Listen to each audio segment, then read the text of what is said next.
soy Victoria Freire, socióloga, docente, militante popular y feminista y coordino el Observatorio de Géneros y Políticas Públicas. Bueno, sin dudas estamos viviendo un momento inédito e inesperado con esta pandemia a nivel mundial y es muy difícil saber cuáles van a ser las consecuencias sociales, económicas y políticas.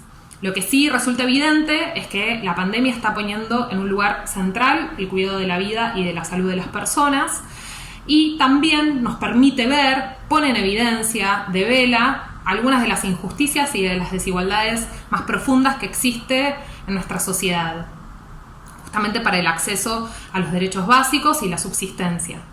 En nuestro país, esto estimaba el INDEC a fines de 2019, hay un 35,5% de la población que está por debajo de la línea de pobreza.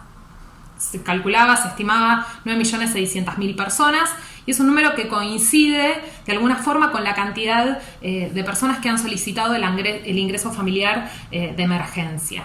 Bueno, en esa distribución desigual de los recursos y de los ingresos, 7 de cada 10 personas son mujeres.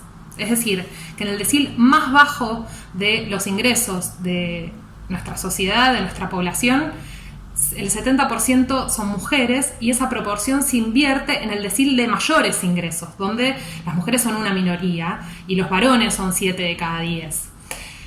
Entonces es importante poder observar la desigualdad con una mirada feminista, con una mirada de género que permita observar que esa desigualdad es de forma insoslayable una desigualdad de género.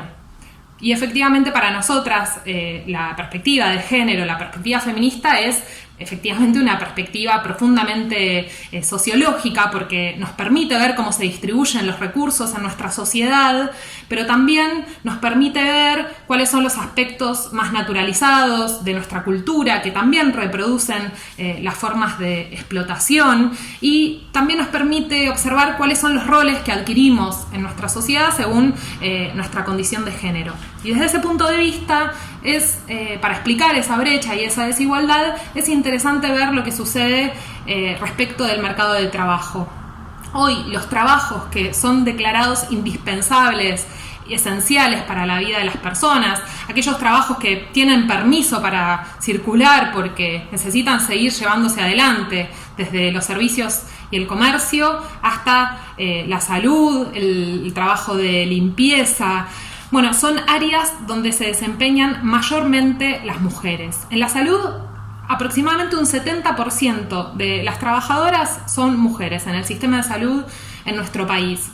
Y el 60% de las mujeres se dedican efectivamente a la salud, a la educación, al comercio, al trabajo doméstico y a la educación, que son áreas que sabemos que tienen remuneraciones más bajas si las comparamos con aquellos rubros que son masculinizados en esta sociedad, ¿no? Se habla de trabajos feminizados que tienen que ver con una extensión del mundo privado y de las tareas de cuidado, las tareas domésticas, y también hay rubros que están masculinizados. Si comparamos los salarios, el ingreso por hora, en un rubro donde hay mayoría de varones con rubros donde hay mayoría de mujeres para una misma calificación y rango, vamos a ver que los ingresos son bastante diferentes y que explican en buena medida la brecha.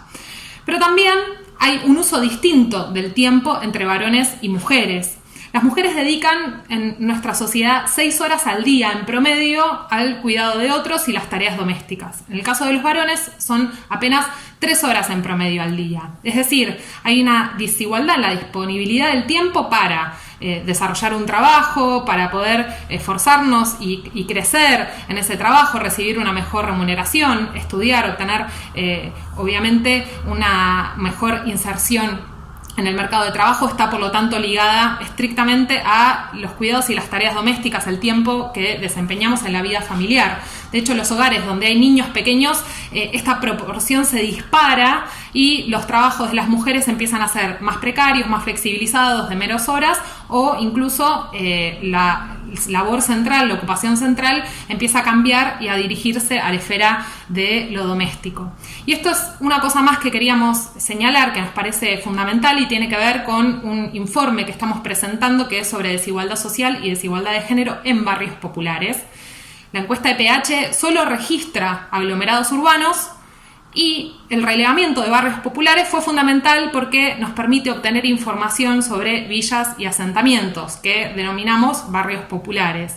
Bueno, en los barrios populares la desigualdad de género es muchísimo mayor.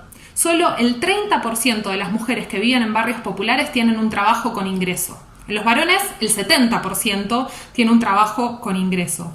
Esa brecha, que es de 40 puntos, cuando la medimos con EPH para el resto de la población de aglomerados urbanos, es de apenas 20 puntos. Es decir, se duplica la brecha. ¿Y cuál es la ocupación principal de las mujeres que viven en barrios populares? Bueno, el 34%, o sea, la mayoría de ellas se dedica a realizar tareas fijas en el hogar sin remuneración, sin reconocimiento salarial. Sin embargo, en los barrios populares, el 63,7%, es decir, la mayoría de los barrios populares están a cargo de mujeres, de los hogares de los barrios populares. Y por último, las condiciones en las cuales se desempeñan tienen que ver con una falta de acceso a los derechos básicos y los insumos básicos para la vida, ¿no? Estamos hablando de barrios donde en el 90% de los hogares falta agua, falta red cloacal, por supuesto una red de gas natural y en la mayoría también no existe un acceso a la red eléctrica. ¿Y por qué todo esto es importante? Primero porque nos permite explicar, tener una radiografía de nuestra sociedad, pero también porque nos permite entender, comprender e intervenir ante otros fenómenos muy preocupantes en este contexto, como la violencia de género. Durante la cuarentena tuvimos que lamentar la muerte por femicidio de muchas mujeres que están confinadas en sus hogares, muchas veces con sus agresores, porque nuevamente las estadísticas nos indican que en la mayor parte de los casos la violencia la reciben por parte de sus parejas o exparejas.